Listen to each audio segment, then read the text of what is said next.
This week in the Scale Room, a founder of an 8-year-old SaaS admits on the mic that his company is shrinking. AI is eating his core use case. Churn is outpacing new signups. And halfway through the diagnosis, we find the bigger problem. The enterprise revenue he refuses to chase because sales feels cringe. Foti Panagiotakopoulos, founder of GrowthMentor. Right. And how would you describe the stage of the company today? Well, do you want the honest version? Yeah, of course. It's the Scale Room. You gotta bring it all. Yeah, we're not scaling anymore. Yeah, we're not scaling. So we have more churn than we have net new, right? So we are officially shrinking in terms of monthly active users, and it is what it is, right? But I think that we need to be honest about this in 2026. Most of us are shrinking, right? And this is the state of the situation that we're in. And for us, it's because of AI. AI is definitely taking a big chunk out of our business. This week in the Scale Room. Welcome to episode 2 of the new season of my show, which I'm calling the Scale Room. And I'm just actually going to kick it off with a story that connects to my guest today in a very deeply emotional way. I had him look up when I created my GrowthMentor profile because I wanted to get my facts right. Basically, it was end of 2020. I had like half-a-year-old baby on my hands. And that was marking about 1.5 years of me working remotely. And it was also like we're all coming out of COVID. And I was really struggling with postpartum depression and this whole like isolation. So working remotely because I was still working for an American company living in the south of France, and the whole COVID thing. And I just felt so fucking alone and isolated. And then all of a sudden I get on a call with Foti, who had to obviously interview me to become a mentor of GrowthMentor. And I remember listening and I was like, what the fuck? Like, this is the type of energy I need in my life right now. So that one conversation and then mentoring people on GrowthMentor changed the entire fucking trajectory of my life. I'm not joking. I've been thinking about it ever since him and I actually saw each other in person in Dublin a few months ago. And I'm just feeling so fucking grateful. So it's my birthday. I know it's going to come out probably a month later, but anyways, we're recording on my birthday and everything is just so fucking symbolic. And this is the first time I've used the F word so many times in the span of 5 minutes. So hopefully everyone's cool with that. I hope you're cool with that, Foti. Anyways, now that the stage is set for you, please, could you tell us a couple of words about who you are and why you're doing what you're doing? For sure. First of all, thank you for that intro. I didn't know that you had such an emotional start to your GrowthMentor journey. Holy shit. Yeah. And no worries on the F-bombs. Fuck yeah. Just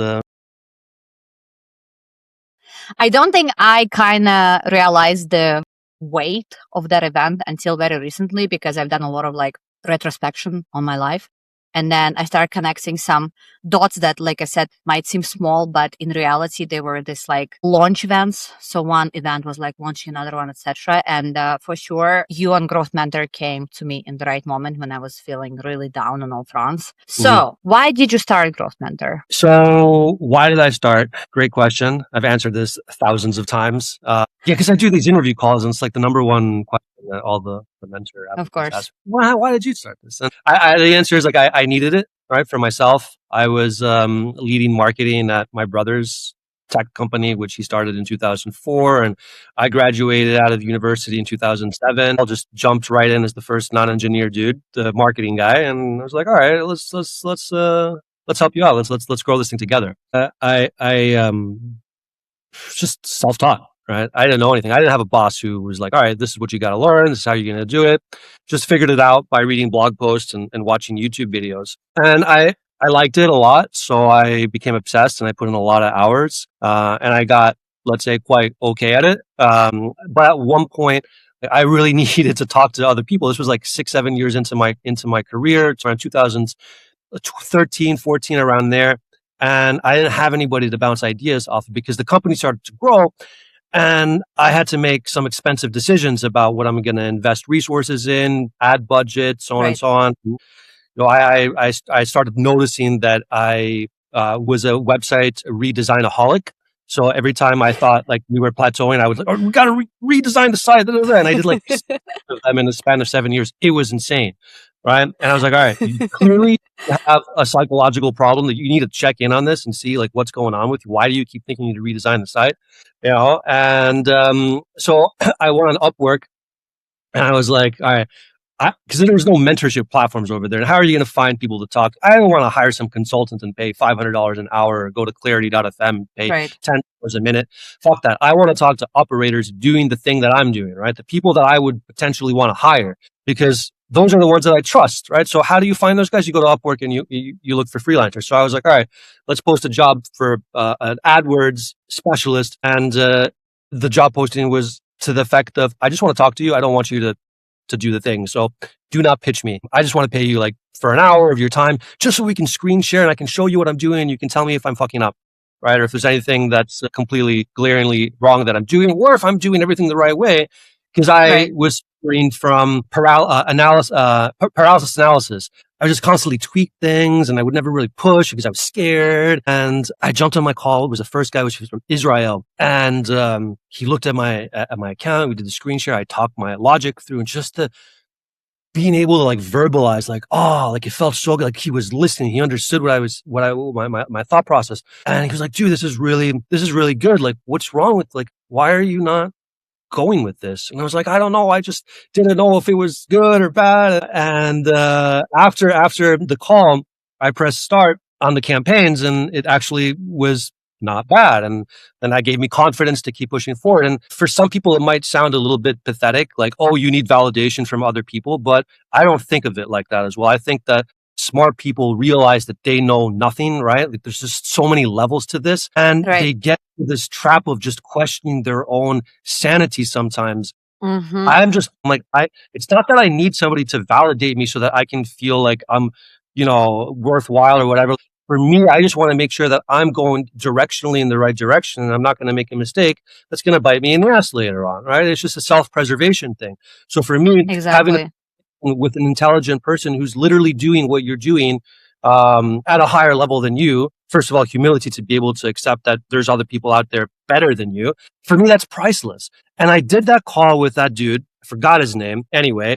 And I was like, fuck, this is good. So I started booking calls I was doing some email marketing automation. And I was like, I need to talk to someone who knows drip, because I think I'm overcomplicating my workflows. And 100%, I was totally overcomplicating them. Simplified that out. And I talked to a customer success person who gave me some insights. And I just got addicted to these calls. But it would always be like this, right? So I would start doing the thing, get stuck, hit a wall. And once I hit that wall, and how do you know you hit a wall? It's like, if I continue right now, and I make a wrong decision, that decision could be expensive, right? I might regret that decision, because with decisions, like if it's something that's easily reversible, your decision, just fucking make it. Don't sit it over and don't book a call. Just go, right? But if there's something that's not easily reversible, probably you might want to like consult somebody or just think about it, let go, or at the very least go to sleep on it, right? So that's a very long-winded way of saying I thought of GrowthMentor because I hacked together GrowthMentor via proxy using Upwork. And then I was like, wow, this is a really sweet way to upskill myself. Probably there's a better format than just going on Upwork. And and then one thing led to the next. And here we are. So how old is GrowthMentor today? It's almost 8 years old. So we launched in September of 2018. Yeah. All right. And how would you describe the stage of the company today? Well, do you want the honest version? Yeah, of course. It's the scale room. Okay. You got to bring it all. Yeah, we're not scaling anymore. Yeah, we're not scaling. So we have more churn than we have net new. right? So we are officially shrinking in terms of monthly active users, and it is what it is, right? But I think that we need to be honest about this in 2026. Most of us are shrinking, right? And this is the state of the situation that we're in. That's And true. for Yeah. us, it's because of AI. AI is definitely taking a big chunk out of our business, because what a lot of people, like, for example, what did I tell you started GrowthMentor? I wanted to talk to somebody about my Google You want the ads sanity check. Yes. on Google ads, specifically Google Tactical, right? I can Right. now use AI for that, right?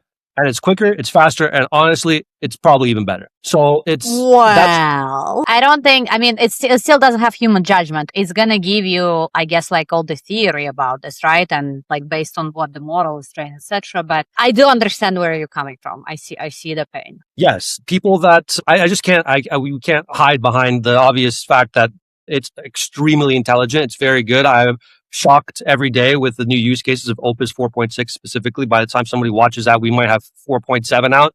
Who knows, right? But I can pipe in all of my data and do a screen share and show how everything's configured. And I could teach myself the basics of how to navigate Business Manager. And who knows how long we're even going to have Facebook Business Manager any longer, until it's just going to be all prompt based, right? And say, hey, I want you to talk, because we're going in that direction. The way we started with broad match. So, it's moving towards this hands-off direction.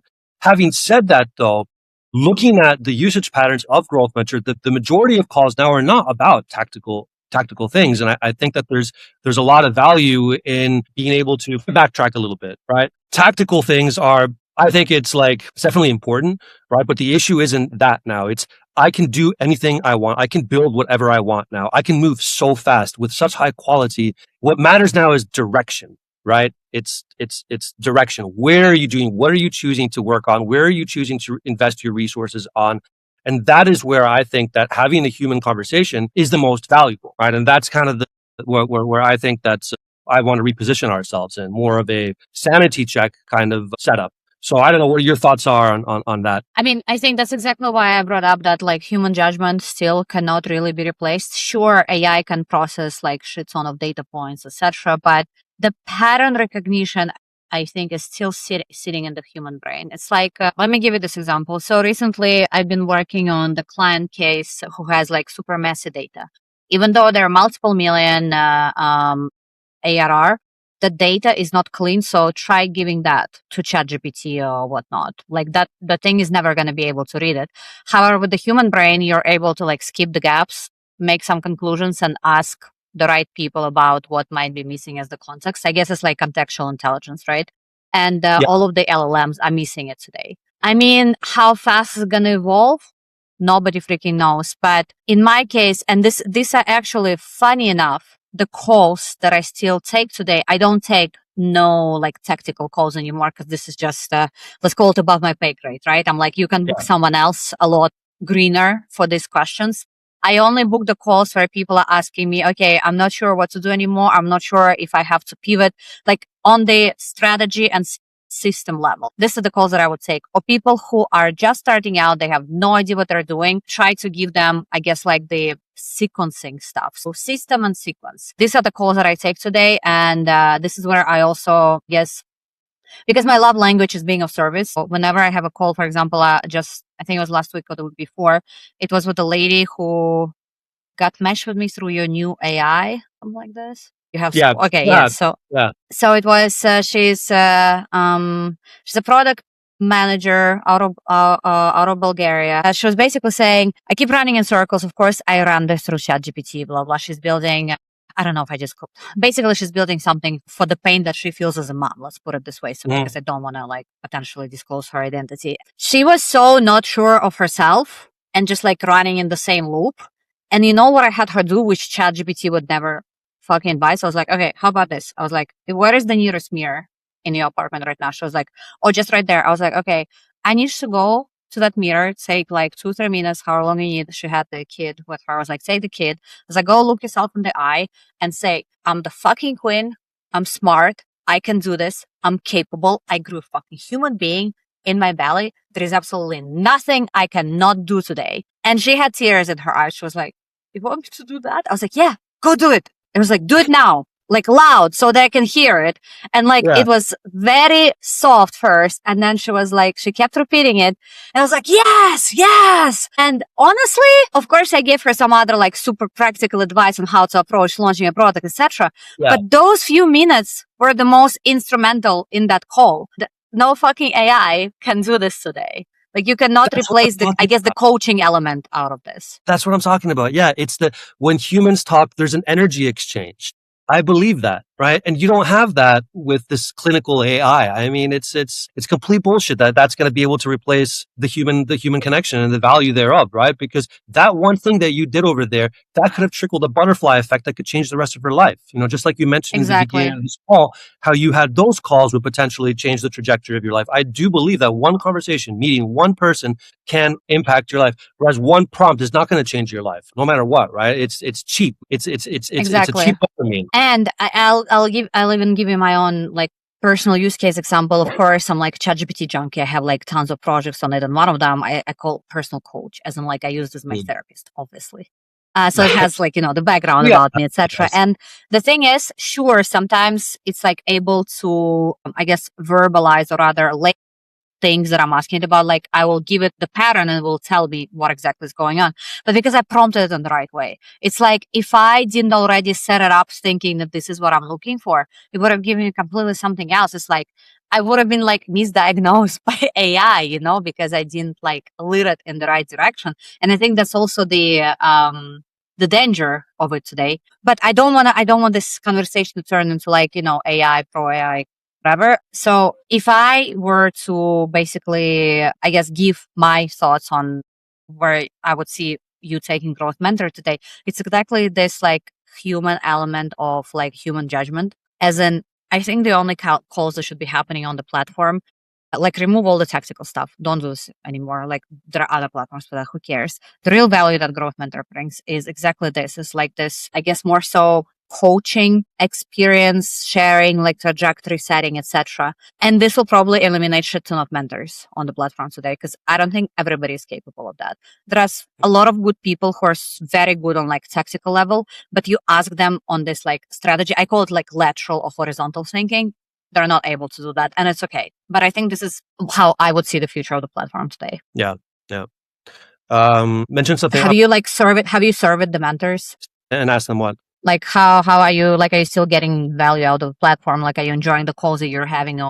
This is more like last time I said who's churning? Okay, mentors love it. Okay, it's the mentees. Yeah, okay. Mentors love it, and it's not that the thing is that the issue is number one reason they cancel is I don't use it enough, right? So either I don't use it enough or it's too expensive. And the too expensive doesn't mean it's not, for me, it's like just code word for I just not getting enough value out of it, right? And that's usually because they don't use it in the right way. So that's where a lot of my product thinking is going into right now. Like how can we intelligently nudge mentees to the correct mentors based on what they should be talking about? Because what I've noticed, and this is something that all the mentors have told me, this is just the facts.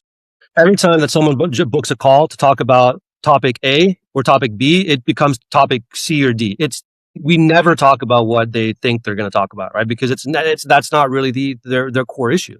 Although they'll watch a blog post or they'll listen to a YouTube video that talks about this fancy new thing, and they're like, all right, well, this is what I have to do in my business. I need to set up OpenClaw, or I need to like do this agentic workflow and build my own CRM. So let's book a call with Jonathan about it, right? And have a chit chat, right? And then go look at the website and be like, dude, like I have no idea what your business does. And then it's like back to the basics of, do you really even have product market fit? Is it these sort of fundamental conversations? And sometimes it pivots to, why are you even doing this in the first place? And then it's like one of these core values things, like, what do you really want out of life, out of your life? And then it becomes one of these very emotional, come to Jesus moments where they realize that they're just doing something because they want to send a message to their dad or something, or you know what I mean? So it can become like this founder therapy session very, very quickly. And I think that's beautiful, right? But the way that it's set up right now, if you look at the Browse Mentors, we have skill filters, tools, and then it has all the tools and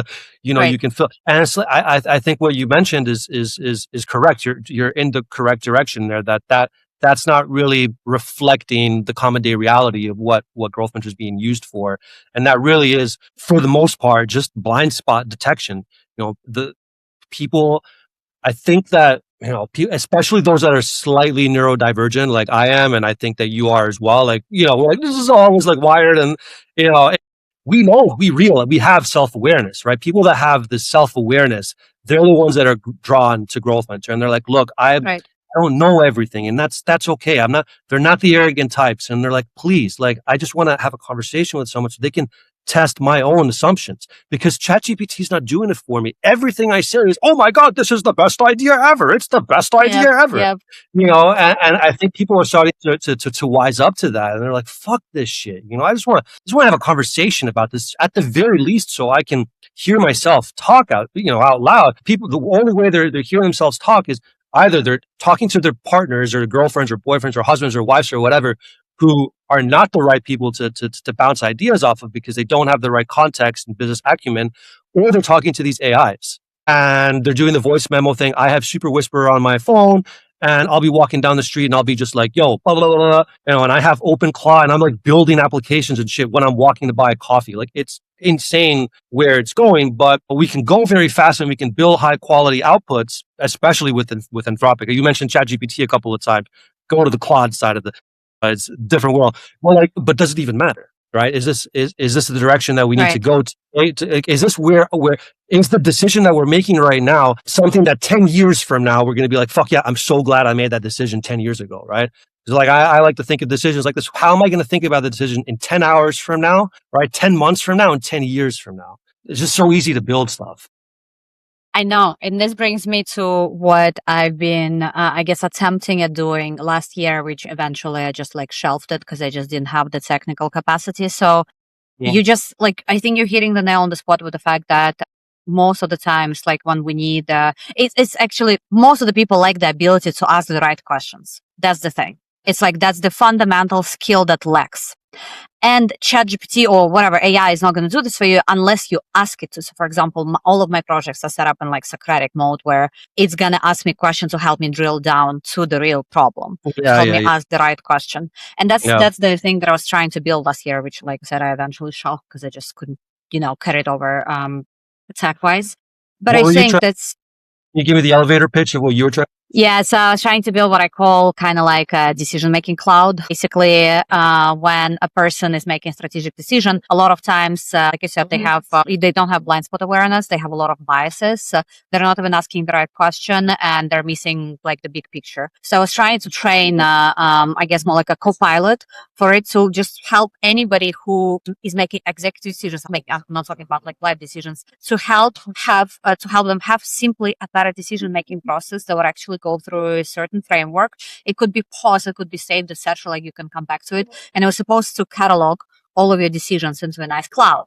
Well, Lovable clearly had limitations, and maybe I could reattempt it today and have a better result because I was doing Lovable, BuildShip, and OpenAI API. I could probably make much better progress today with Claude Code, which I still have not explored. Sorry? Were you doing in the voice agent? That too, yeah. So basically you could talk to it or you could type. It could be both. Yeah, I would look into that now with Claude Code and see if you could revisit that. That's what I'm thinking. Yeah. I'm building some tech right now using Claude Code for a new feature for GrowthMentor, which is leveraging a voice agent. Because right now you have to write what your session request is on the thing. And what I was thinking could be a little bit better because it's just like you're looking at a blank page, right?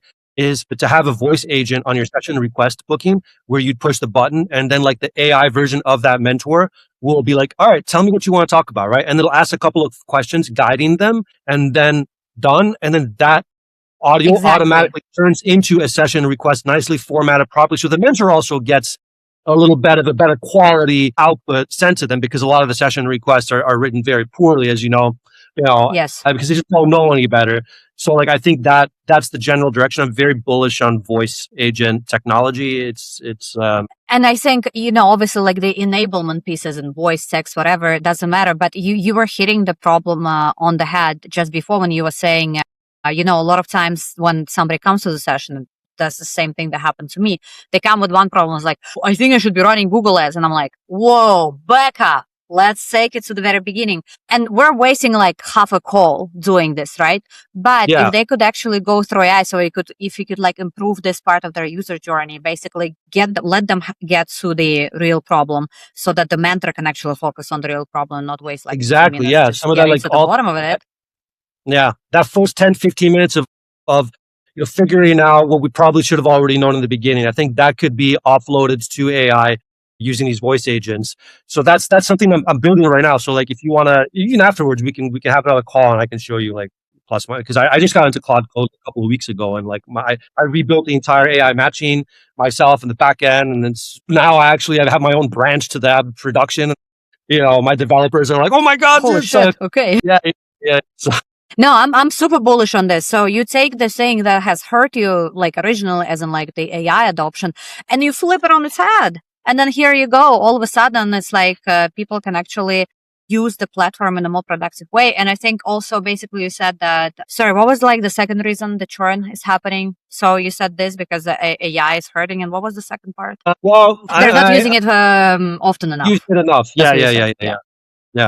No. I know that you guys at some point you attempted all this like community building. You were having some workshops, some AMAs, etc. Yeah. Did that work out, or was it more like an experiment that didn't really go anywhere?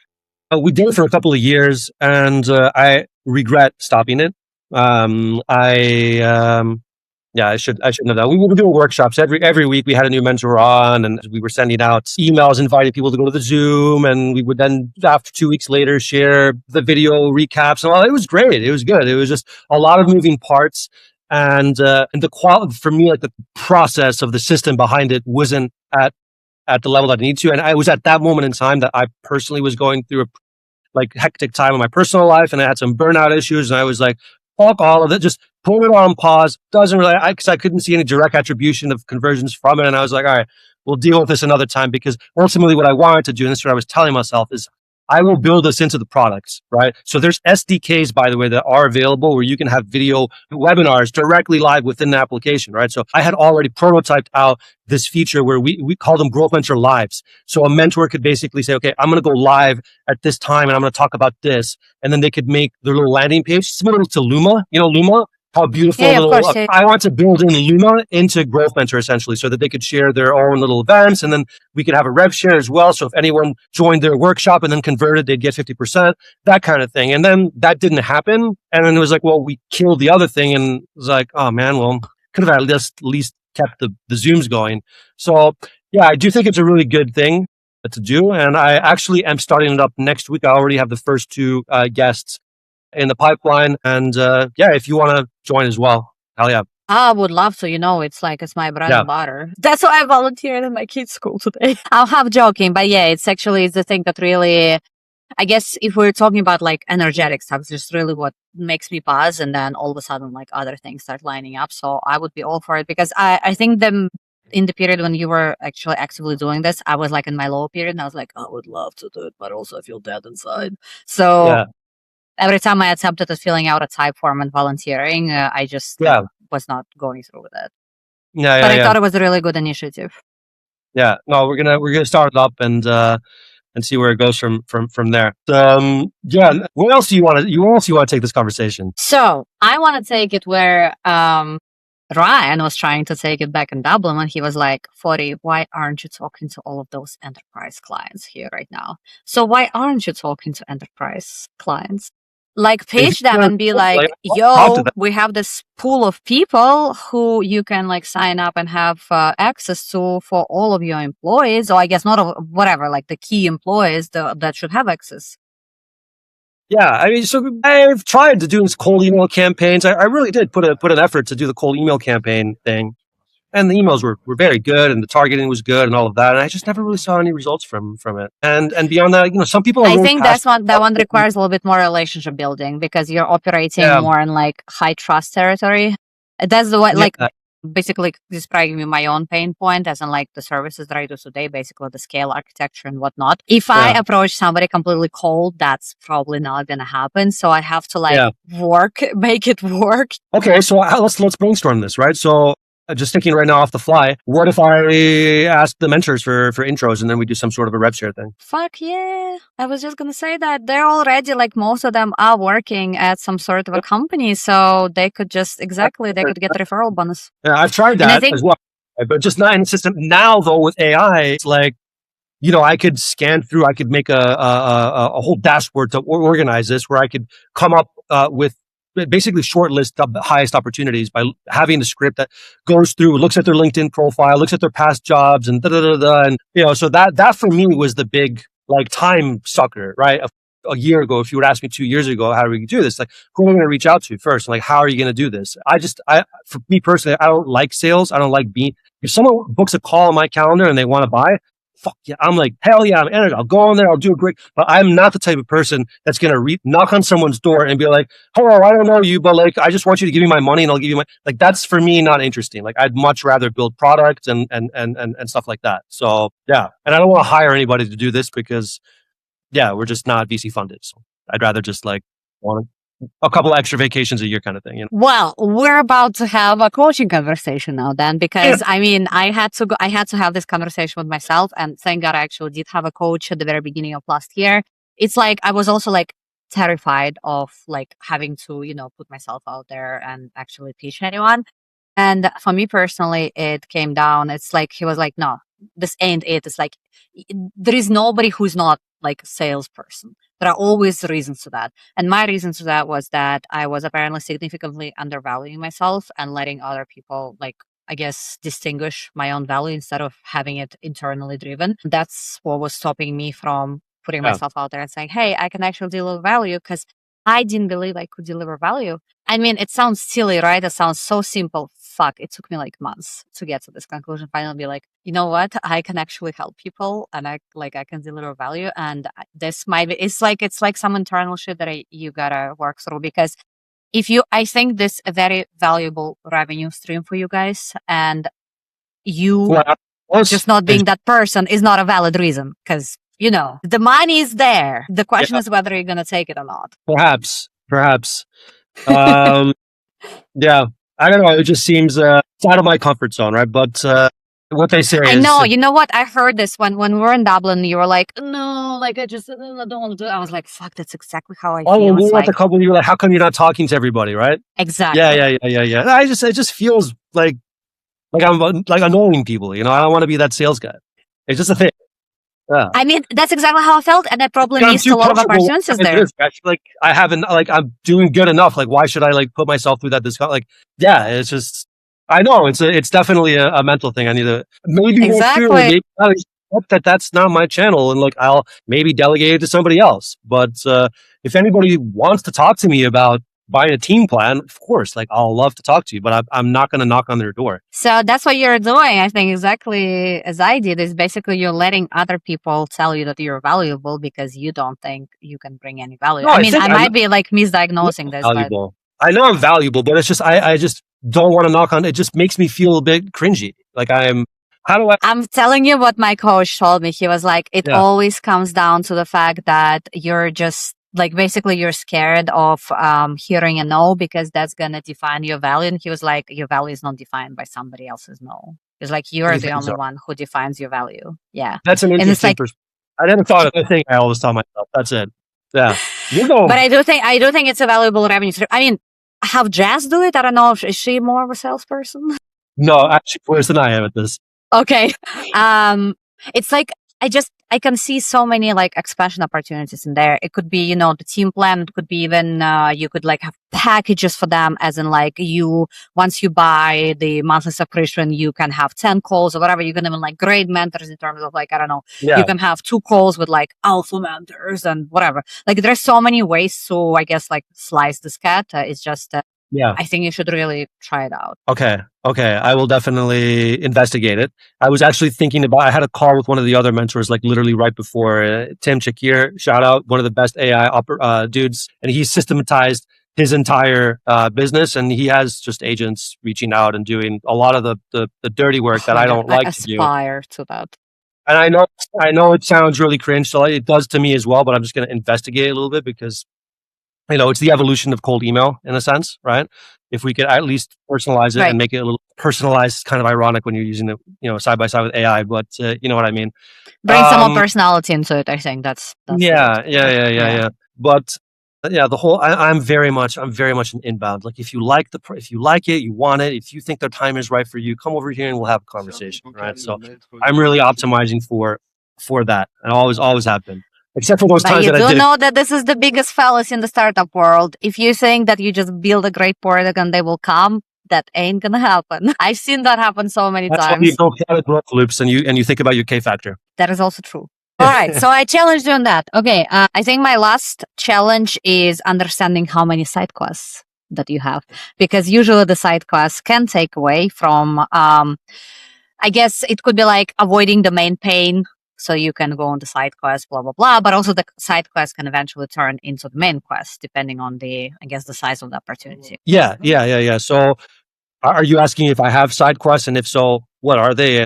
And yeah, so I do obviously whatever you want to publicly disclose. Yeah, of course. Yeah. I mean, the domains are public. And at the end of the day, any publicity would be good for us at this moment in time, because they will happen. So the first and primary side quest that is taking up the largest percentage of my mind share, if you look at the pie chart, is ParentMentor.com. I think we talked about it in Dublin. Yep. So imagine copy paste GrowthMentor from an application perspective, change the colors, change the styling, the branding, so on and so on. And instead of marketing, startup, growth, product mentors, we got parents, like peer-to-peer parents. And you just jump on a call and you talk through your parenting challenges. So that's one. And then I'm not going to get too much into it, but I have other properties that I want to develop as well, different verticals in the mentorship space, leveraging the same tech that we've already built. And for me, the reason I like this is because I guess I can say this, right? But I'm kind of personally bored of like talking about marketing and growth and all this stuff. Like at a certain point, it's like, I get that. Come on, there's more. So the more of the human interest, like what other part of the human life cycle exists that's important besides growing a startup? Well, I don't know, maybe making a family or sports or music or, any sort of personal development. So I want to make mentorship platforms for other areas of the human life cycle, because I know how impactful it is to have a conversation. So if someone's passionate about something, why not find someone else passionate about that and have a knowledge exchange? Because you can talk to AI about it, but I think that with a lot of these other areas, it's less at risk from an AI takeover than with parenting. Like it's a completely different thing. You want to have that emotional, that human connection. So that's another side quest. And then I have those are for me the most. What about Growth Adventures? And Growth Adventures as well. I thought that was really cool. Yes, as well. It's basically where founders do stuff outside that's challenging.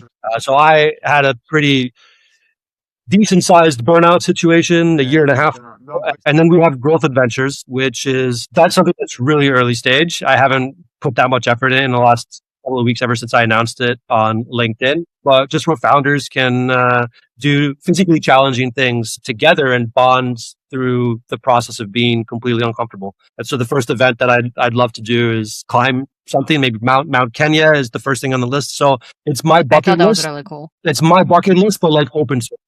And then anybody who wants to tag along, cool, let's do it. And I just have to make sure that the certain number of people hit, and we all vibe together. And so I thought that Growth Adventures was a really cool idea, because I think everybody's so fucking tired of conferences, meetups. It's like you just want to go and hang out with cool people in a cool place and potentially do something challenging. Yeah. I think I signed up, or if I did not, I will, because for me, it sounds like such a cool concept. So the first location that we have is Mount Kenya, and the price tag was $7,500, which I know it's a lot of money. Once I have a little bit more free time, I'm going to revisit that and actually rebuild it in Claude Code, because I had built it in Lovable before I found out about Claude Code. And we're going to add some more affordable locations in Europe, Italy, Greece, Spain. It's a couple hundred euros. And then people can kind of dip their toes into that, because it's all 0 to 1, right? Like my whole thing is, how can I get that first retreat done, right? And then you can use that in your marketing to get the second. And then by the time you do 2, then it's off to the races, right? It's like that with anything. Exactly. So Exactly. I never optimize for money and revenue when I'm starting something off. It's always just, okay, can we get traction? Can we learn from it? And then can we actually get people saying nice things about it so we can use that in our marketing? It's really simple. That's it. Even if you have to give shit away for free. Like GrowthMentor was free for like 6 months before we charged a penny. Right. But by that point, we had 700 reviews. We had crazy balls on LinkedIn. And then we're like, all right, well, let's put a paywall on it. That makes sense. All right. I think you just blew my mind. So you don't need Lovable anymore? You can just do it all on Claude Code? Yeah. What the fuck? Yeah. Lovable, Okay. you can't export your projects. You're stuck there forever.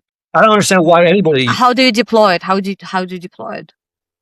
Well, you build it, it creates a project for you inside on your computer, and you can open it on your browser on localhost. And then once you're happy with it, you push it to Vercel if you want for pay 20 euros a month. It's a couple of clicks. Or you push it to GitHub, and then you push it from GitHub anywhere where else you want. It's really not that difficult.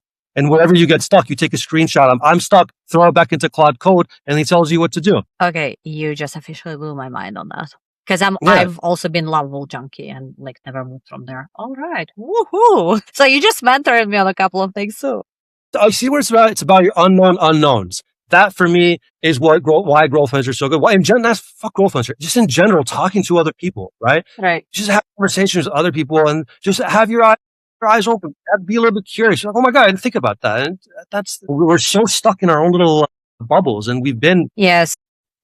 Yeah. Now it's on a whole other level. Right. Exactly.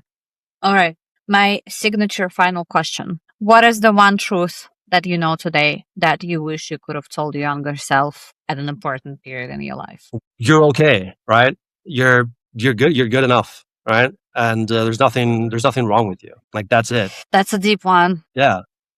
That's a really deep one. Yeah. I don't know. I mean, it's deep, but it's true. And it just seems so obvious in hindsight now, but when you're there in the moment, it's like the furthest thing that you can ever imagine, that you're just okay. Exactly. Yeah, like I said, there's nothing wrong with you, and if somebody made you feel that way, it's their problem. Yeah. Whew! I think we just made a full circle here. Foti, it's been such a pleasure having you in the scale room and seeing you again, and I had such a great time with you in Dublin as well. Awesome. Me as well.